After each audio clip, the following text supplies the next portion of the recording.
لله رب العالمين والصلاة والسلام على سيدنا محمد الأمين وعلى آله وصحبه ومن تبعهم بإحسان إلى يوم الدين.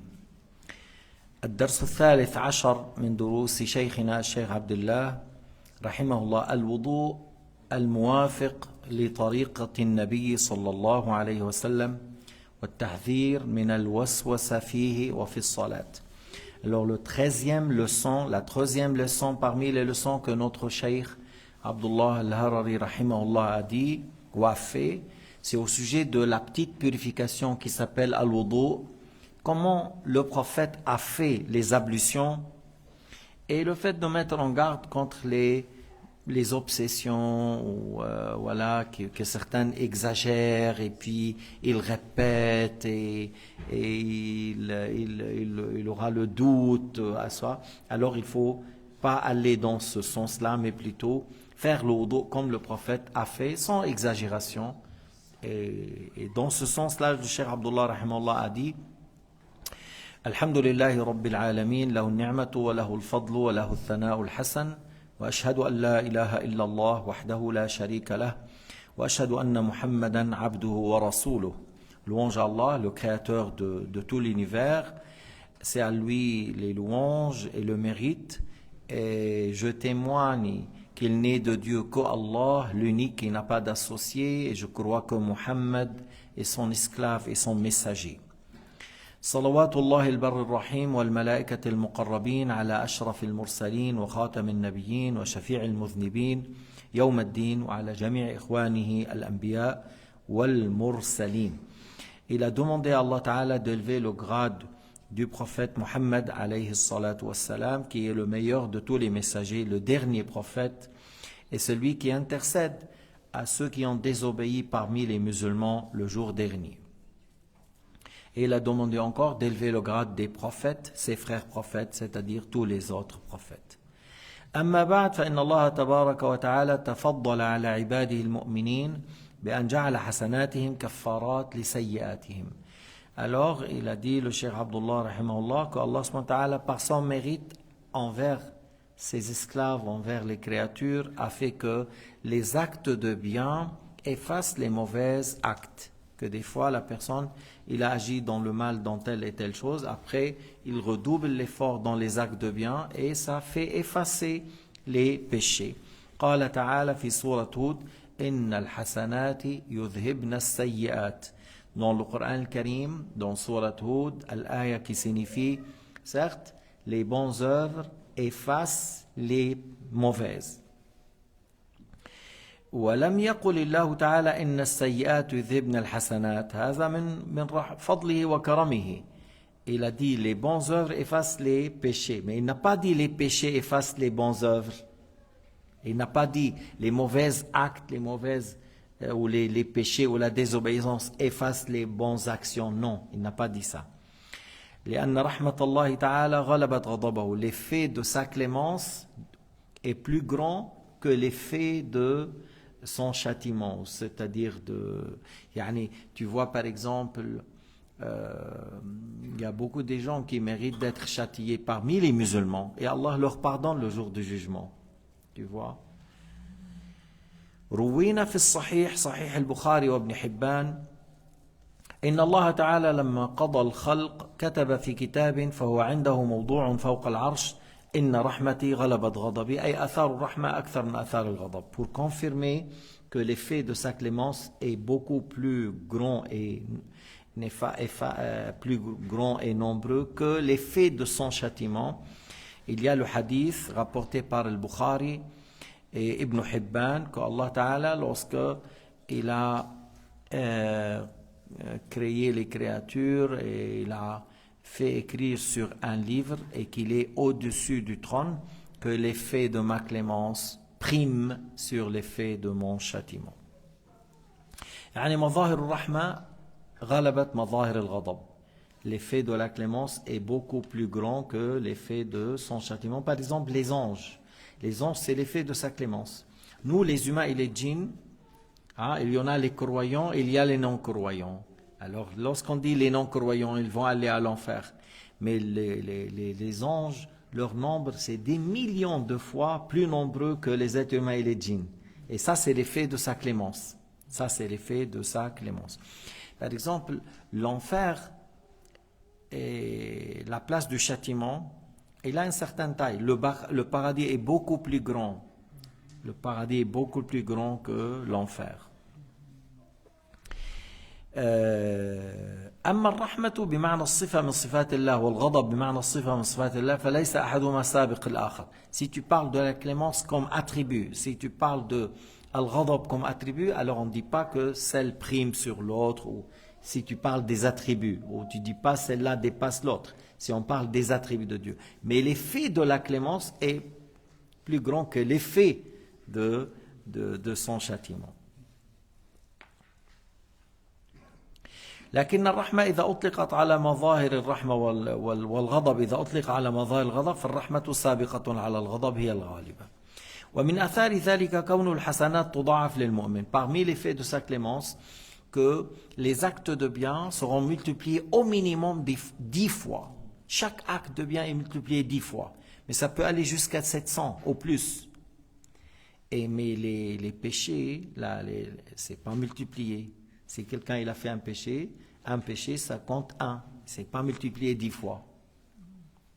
فكل حسنة يعملها العبد مخلصا لله تعالى في نيته لا يشرك فيها أحدا غير الله لا يطلب بهذا الناس محمدة الناس ولا الثناء منهم ولا الرياء ولا السمعة ولا أن ينظروا له بعين الإجلال وكانت موافقة لما جاء به الرسول عليه الصلاة والسلام تكتب الحسنة بعشر أمثالها. Chaque acte qu'on a fait pour l'agrément de Dieu, c'est pas pour être loué par les gens, c'est pas pour être vu, c'est pas pour être respecté par les gens. On a fait pour l'agrément de Dieu. Et c'est pour cela beaucoup de choses on fait en cachette, on ne veut pas montrer aux gens. L'importance que cet acte sera accepté. Alors je le fais avec une bonne intention, cherchant l'agrément de Dieu. Je n'ai pas associé avec ça autre qu'Allah. Je veux seulement que cet acte soit pour Dieu seul, sans rien lui associer. Et je ne veux pas les louanges des gens. Je ne veux pas que les gens me louent, me respectent, que les journaux parlent, il a donné tant d'argent. Parce que ça, c'est l'ostentation. Et Allah n'accepte pas ça. Allah n'agrée pas ça.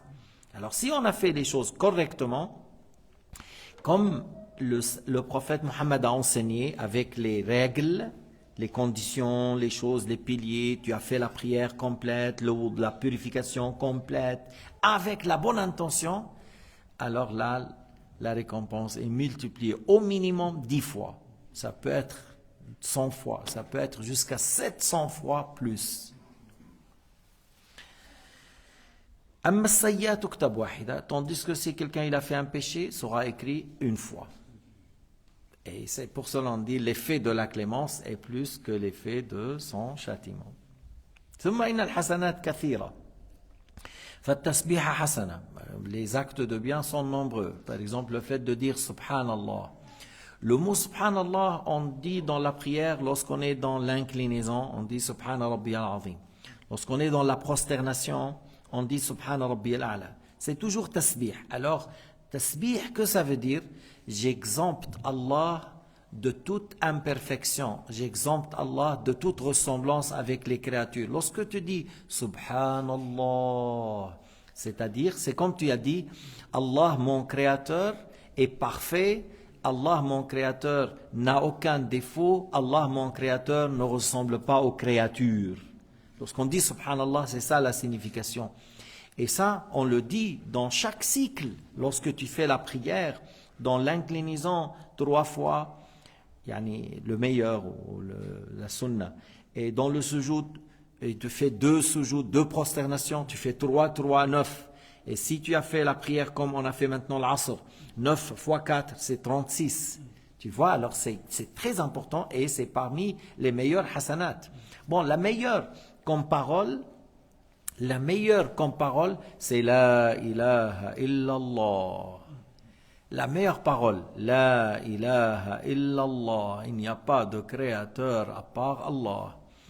Et dans le hadith, le prophète Mohammed alayhi salatu wassalam قال أفضل ما قلت أنا والنبيون من قبلي لا إله إلا الله. Il a dit, la meilleure parole que j'ai dit moi et les prophètes avant moi, c'est la ilaha illallah. Ça, c'est la meilleure parole dans l'absolu. Il n'y a pas une parole meilleure que ça. La ilaha illallah. Après, ça vient le mot subhanallah. Après, ça vient le mot subhanallah. والتكبيرة أي قول الله أكبر. Encore, le fait de dire Allahu Akbar, ça c'est un acte de bien, c'est une grande récompense. Et que ça veut dire Allahu Akbar? Allahu Akbar min kulli kabirin qadran wa azamatan la hajman. Que ça veut dire Allahu Akbar? Allah est le plus grand par sa majesté et sa puissance. Par sa majesté et sa puissance. C'est pas par question taille ou volume. Allah n'est pas un corps, n'a pas de taille, n'a pas de volume, on ne lui attribue pas l'image ou la couleur, tout ce que tu peux imaginer, Allah n'est pas comme ça. Toute idée qui peut venir à l'esprit, Allah n'est pas comme ça. Alors Allahu Akbar, lorsque tu veux éteindre un feu, tu jettes de l'eau, tu dis Allahu Akbar, ça va aider à éteindre le feu. Hein? En jetant de l'eau sur le feu, comme le feu c'est impressionnant, voilà. Alors tu jettes de l'eau, tu dis Allahu Akbar, Allahu Akbar. Tu vois, c'est-à-dire Allah est le Tout-Puissant pour nous aider à éteindre ce feu.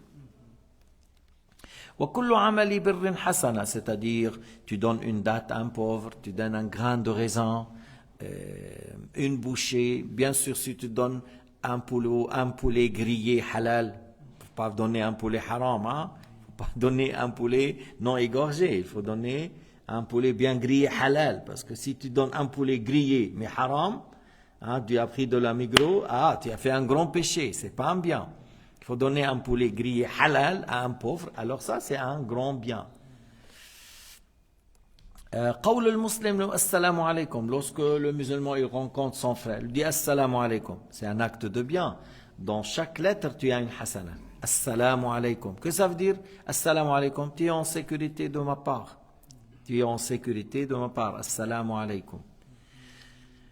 ثم هذا من نوى به وجه الله تعالى, c'est-à-dire tous ces actes tu le fais pour Dieu, pour chercher l'agrément de Dieu. Tu l'as fait lillahi ta'ala, amilta hadha lillahi ta'ala, tu l'as fait pour l'agrément de Dieu. فالحسنة تكتب بعشر أمثالها, chaque acte est multiplié 10 fois. والله يضاعف لمن يشاء, Allah multiplie à qui il veut. هلا كيف المضاعفة? Pourquoi des fois 10 fois, des fois 700, إنه بعض الأحيان 10 وبعض الأحيان 700, des fois plus? Ça revient à l'état de la piété et de la crainte.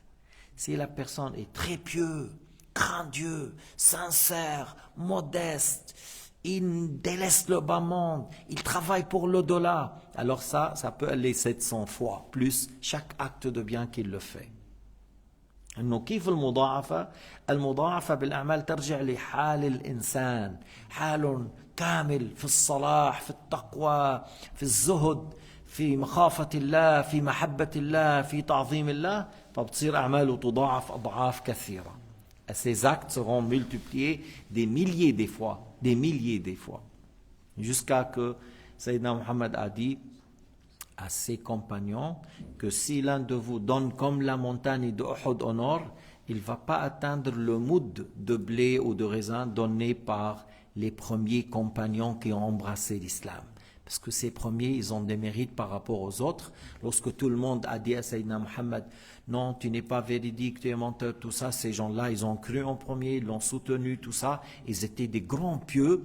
Alors, lorsque un donne un moud de raisin, un demi-kilo de raisin, et l'autre, il donne une montagne au nord, celui-là, il le dépasse par la récompense, parce qu'il a de mérite sur lui par la piété et la crainte et le fait qu'il était le premier qui a embrassé l'islam et avec une grande foi, une grande piété. ومن فضل الله تبارك وتعالى بمضاعفة الحسنات أن جعل الله تعالى الحسنة الواحدة تذهب عددا من السيئات. Parmi la clémence de Dieu et le mérite de Dieu, Allah a fait que des fois un acte de bien, ça peut disparaître des dizaines des péchés ou plus. Un acte de bien, ça peut effacer beaucoup de péchés ou plusieurs péchés. ومن الحسنات ما ترفع 10 درجات. Il y a certains actes, ils te lèvent 10 fois en degrés, 10 degrés en plus, 10 degrés en plus. Et effacent 10 péchés. et efface 10 péchés. كل هذا يا عباد الله شرطه أن يوافق ما جاء به رسول الله صلى الله عليه وسلم, à condition que tu fais al-hasana selon l'enseignement du prophète Mohammed. Tu fais les choses comme Sayyidina Muhammad a enseigné. Lorsque tu fais la prière comme le prophète a enseigné. Tu ne vas pas dire je fais la prière à ma manière et je fais... Non, il faut que tu pries comme le prophète a enseigné. Tu fais le wudu, les ablutions comme le prophète a enseigné. فأما ما كان صورته صورة حسنة ولم يوافق به ما جاء به رسول الله فإن صاحبه ليس له هذا الثواب. Alors s'il a fait à l'aspect, mais en réalité il lui manquait des conditions et des piliers, alors il n'aura pas cette récompense. قال عليه الصلاة والسلام من توضأ كما أمر وصلى كما أمر غفر له ما تقدم من ذنبه. Alors regardons maintenant ce grand mérite, ce grand acte de bien. C'est lui qui a fait les ablutions comme ça a été ordonné, yani selon la charia du prophète Mohammed, comme vous avez appris selon l'ordre de Dieu. Tu as fait les ablutions al-wudu, la petite ablution, et tu as fait la prière comme ça a été ordonné, et tu as fait la prière parfaite et complète comme le prophète a enseigné. Les petits péchés que tu as fait auparavant, tous seront effacés. Et dans un autre hadith, في حديث آخر أرأيتم لو كان في باب أحدكم نهرا فاغتسل منه 5 مرات هل يبقى من درنه شيء؟ قالوا لا. قال هكذا الصلوات الخمس. Il a dit Sayyidina Muhammad alayhi salatu wassalam, qu'est-ce que vous dites si quelqu'un il a un fleuve devant sa maison et chaque jour il se douche, il se nettoie, il fait la douche dans l'eau, dans le fleuve 5 fois par jour. Est-ce qu'il reste sur lui de la saleté? On a dit que non. Il a dit voilà les 5 prières. Voilà les 5 prières. Ça efface les petits péchés qu'il a fait, mais à condition qu'il évite les grands. Il doit éviter les grands comme le fait de consommer l'alcool, la viande de cochon, la fornication, le vol. Ça c'est les grands. Il doit... Et c'est quoi les petits péchés pour dire? Par exemple, il a regardé une femme qui est mal habillée, il l'a regardée volontairement. Ça c'est un petit péché. Voilà. Comme ces petits péchés seront effacés. Mais les grands, la fornication, le vol, la consommation de l'alcool, la viande non halal, tu vois, ou tuer quelqu'un injustement, ou frapper les gens injustement, alors ça c'est des grands péchés. Ça c'est des grands péchés. الوضوء يا عباد الله شرط القبول فيه الإخلاص وأن تتوضأ كما جاء في الشرع. Alors dans le wudu par exemple, le fait de le faire pour l'agrément de Dieu, et tu le fais selon l'enseignement du prophète alayhi salatu wassalam. Alors c'est quoi? Il y a des sunan, il y a des piliers. Si je parle maintenant un peu dans les piliers, laver le visage là où les cheveux poussent jusqu'au montant de l'oreille à l'oreille, laver les mains depuis le doigt jusqu'au coude inclus. Après humecter la tête avec de l'eau. Après laver les pieds avec les chevilles, avec les malléoles. Si je parle de sunan, on lave les mains 3 fois en disant Bismillah, Bismillah ar-Rahman ar-Rahim. Ça c'est recommandé, c'est pas un pilier mais c'est sunnah. Tu laves les mains 3 fois et tu dis Bismillah ar-Rahman ar-Rahim. Après tu prends l'eau, tu rinces la bouche, tu gicles l'eau d'ici, là, puis après tu craches 3 fois, ça c'est sunnah, ça s'appelle al-madmada, rincer la bouche. Après, tu prends l'eau par le nez, tu aspires, puis après, tu évacues par la main gauche. Et ça s'appelle al-istinshaq ou al-istinthar, aspirer et expirer l'eau. C'est dans le sunnah. Lorsqu'on lave le visage, ça c'est un pilier. Maintenant, chaque chose 3 fois, c'est sunnah. Laver les mains, c'est un pilier. 3 fois, c'est sunnah. C'est-à-dire, la première est obligatoire, deuxième et troisième, c'est sunnah. Humecter la tête, 1 fois, certains savants disent la tête on le fait 1 fois, puis après les oreilles on le fait 1 fois, c'est sunnah, mais la tête c'est un pilier, le fait d'humecter la tête. Puis après laver les pieds, et 1 fois c'est sunnah, et laver 3 fois le pied droit, 3 fois le pied gauche c'est sunnah. Le droit avant le gauche c'est une autre sunnah, tu vois. Le fait de diminuer la quantité d'eau c'est une autre sunnah. fait de continuer, diminuer, parce qu'il y a des fois des gens qui descendent en bas, ils ouvrent le robinet, pensent qu'il était à côté de Niagara là-bas, il est en train de vider. Mais non, ça c'est haram. S'il s'agit de l'eau de la mosquée, c'est haram. Et chez toi à la maison, c'est déconseillé. Chez toi à la maison, c'est déconseillé. À l'eau de la mosquée, parce que c'est paye, on paye, c'est haram. Tu peux pas, c'est diminuer la quantité d'eau. Vous voyez? Voilà, ça c'est pour le wudu. Et puis, Inch'Allah, après, on va parler comment les choses pour la prière. Wallahu subhanahu wa ta'ala a'lam wa ahkam. Walhamdulillahi rabbil alamin. Sallallahu ala sayyidina Muhammad wa ala alihi wa sahbihi wa sallam.